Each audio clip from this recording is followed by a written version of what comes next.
Aplaudăm pentru capitanul echipei terminal!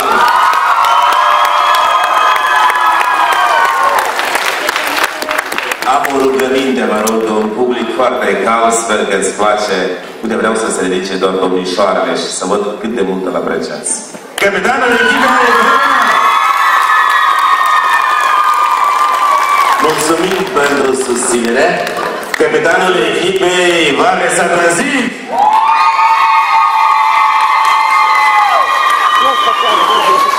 S-au ridicat și doi băieți. E încheia subiectului și randevu!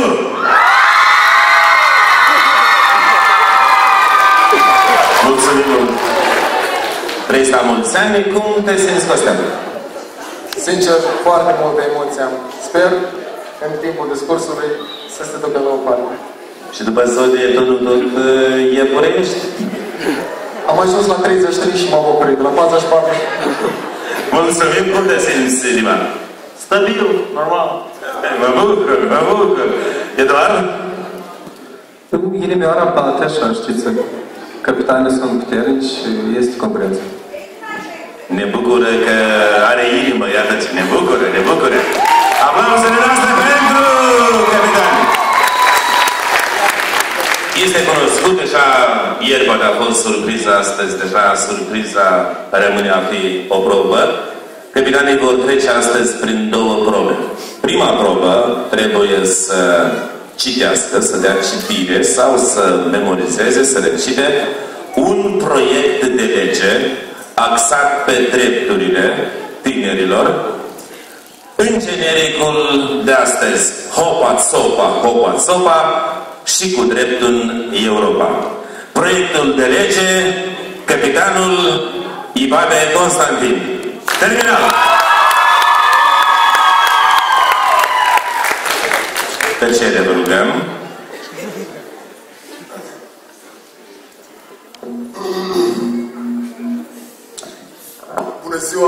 Bună ziua, mult stimată audiență!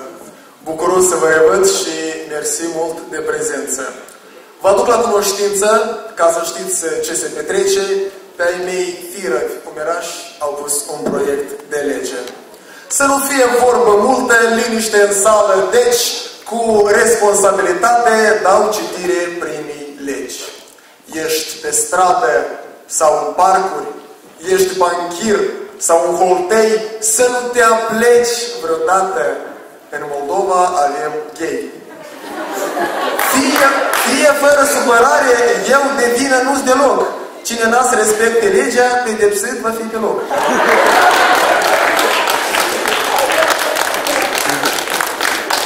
Cu o plângere băieții ieri la mine au venit ca să scot o nouă lege și așa am convenit. Toate fetele frumoase, obligate de purtat pe-a lor spate numele și un număr de contact. Mă adresez la profesori. Ne-ați salvat de multe ori și cu un zâmbet către noi ne-ați mai mângâiat cu doi. Astăzi este rândul meu să vă dau povețe bune. Vă recomandăm cu toți urmăriți sfaturi și anume: de vedeți un biet elev adormind la prima oră, dați volumul mai încet. Dați-mi și o pernă nouă. Iar în prag de vreo lucrare nu vă fie de mirare că cam dau cu copiatul. Voi la ei nu vă uitați, voi peisajul admirați. Mai departe, dragii mei, legea e tare încurcată, ca nu cumva să te însori cu o văduvă vreodată. Ca să vă explic de ce și să fie de înțelese, am să vă povestesc, căci cu rimă nu prea iese. M-am căsătorit cu o văduvă care avea o fată mare. După un timp, tatăl meu s-a căsătorit cu fata mare, adică fata nevestei mele. Fiica mea vitregă, adică fata nevestei mele, a devenit mama mea. Iar tatăl meu, ginele meu. Mama mea vitregă, adică fata mea vitregă, a născut un băiat care mi-a devenit nepot. Iar eu am devenit bunicul fratelui meu. Acum soția mea a născut și ea un băiat. El a devenit cumnatul tatălui meu. El, deoarece era fratele fiicei mele vitrege, iar fiica mea vitregă, adică soția tatălui meu, era bunica fratelui ei. Deoarece eu sunt tatăl vitreg al tatălui meu, fiind căsătorit cu mama nevestei sale, fiul meu e fratele și totodată fiul bunicii mele, deoarece soția mea e mora fetei sale. Astfel, eu am devenit tatăl vitreg al mamei mele vitrege, tatăl meu e fiul meu, mama mea e fiica mea, nevastă mea e bunica mea, iar eu îmi sunt mie însumi și tată și fiu. În numele Tatălui, deci în numele Tatălui și al Fiului vă spun, să fiți atenți cu cine faceți nunta, ca nu într-o zi să te pomenești că ești plecat cu pluta.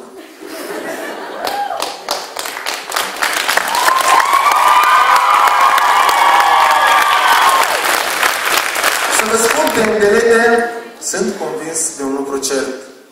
Legea e dură, dar e lege și ne pune la respect. Mă scuzați, stimabili domni, de mă bag ca musca în ciorbă, dar pe nu știm de respect, nu vedem la Europa. De aceea legea mea sună în felul următor. Să intrăm în Europa nu cu mâna întinsă tare, ci cu capul sus, ușor. Și în fine, încă o lege. Nu. Mai bine o rugăminte. Eu vă rog să aplaudați și să ne țineți minte. Vă mulțumesc mult!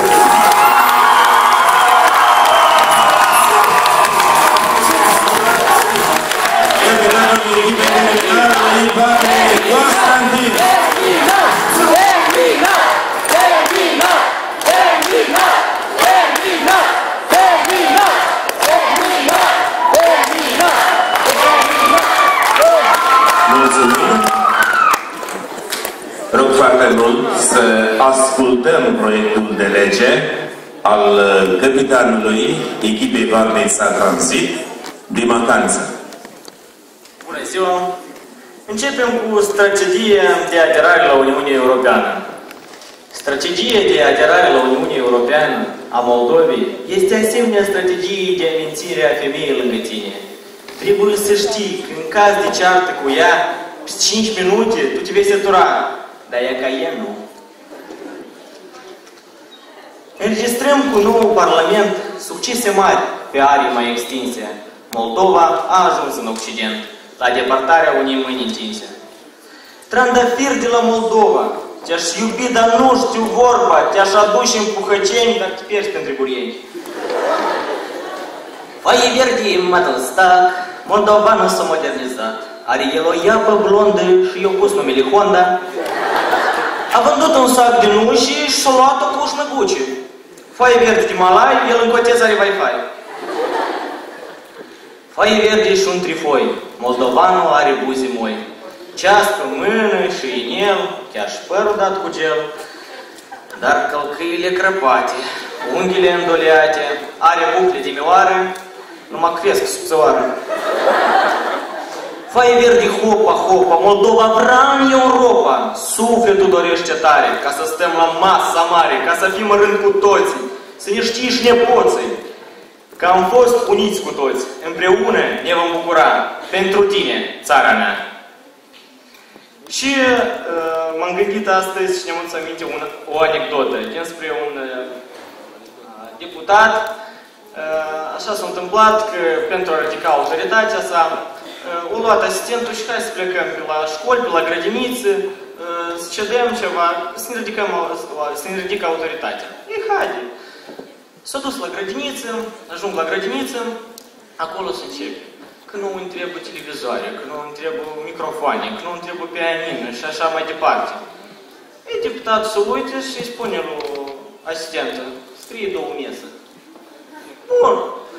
Mai departe se duc la o școală. Ajung la o școală, directoarea vine cu niște ochi mari. Nu îmi trebuie computatoare, nu îmi trebuie mesă, îmi trebuie și scaune. Se uită așa la ea și spune, scrie 3 băici. Merg pe drum și plâng o pușcărie. Și zice, stai aici. Intră la pușcărie și îi zici, întreabă, ce vă trebuie? Televizoare, computatoare, avem nevoie de toate multe холодильnici. Și așa. Frigider. Și se uită și spune, hai, tot asta facem și-i dăm. Bun. Merge, se duc mai departe, asistentul întreabă, domnul, spuneți-mi, vă rog frumos, dar de ce la grădiniță și la școală i-ați scris așa, 2 bănci și ceva așa, dar la pușcărie ați scris, i-ați dat tot ce-o vrut. Scachim la ceafă și spune, la grădiniță și la școală eu am fost, dar acolo pot să ajung încă. Capitanul de echipă Varnesa Transit. Foaie verde, țopa, tot cu dreptul în Europa. Eu Dumitru mă numesc și Varnița mea iubesc. Vă mulțumesc eu pentru tot. Tare, tare. Nu mai pot.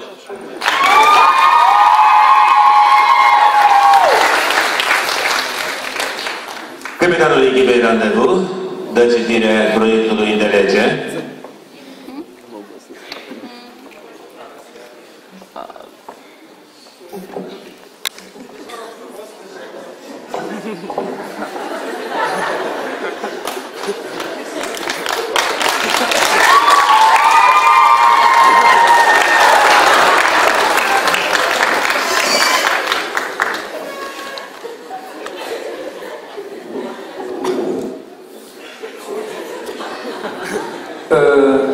Prieteni, eu am făcut un proiect de lege prin stil muzical.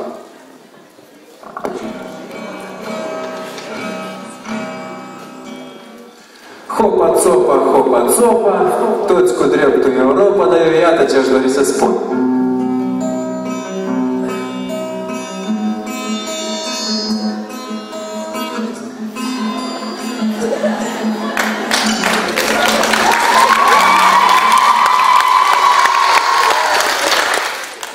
Europa, noi venim cu un sistem de legi domnește. Iar acum tot ce dorim, Europa, cerințele să le deplinești. Vrem legea, dar puțin schimbată. Puțin de tot, nu te speria. Și prin instanțe aprobat mai spați de ritm. Hai.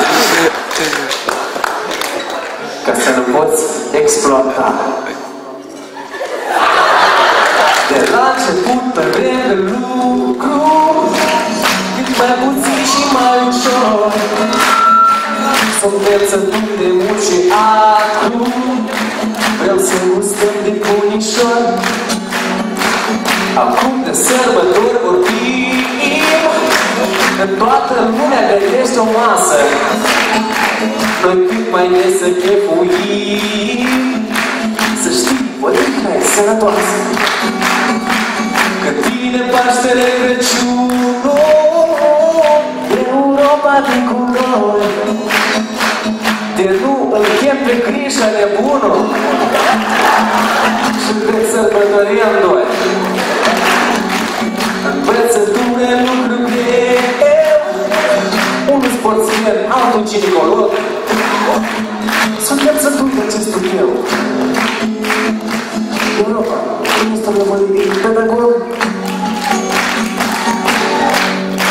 Acum vorbim de medicină. Dacă bolim frumos,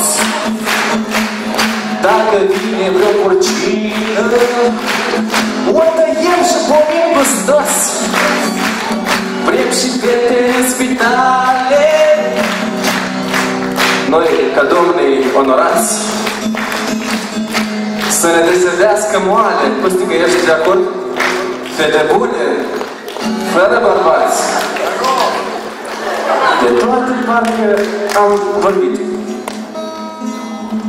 La toate parcă ne-am oprit. N-am clătinat altă sistem. N-am... Europa, iubește-ne așa cum noi suntem.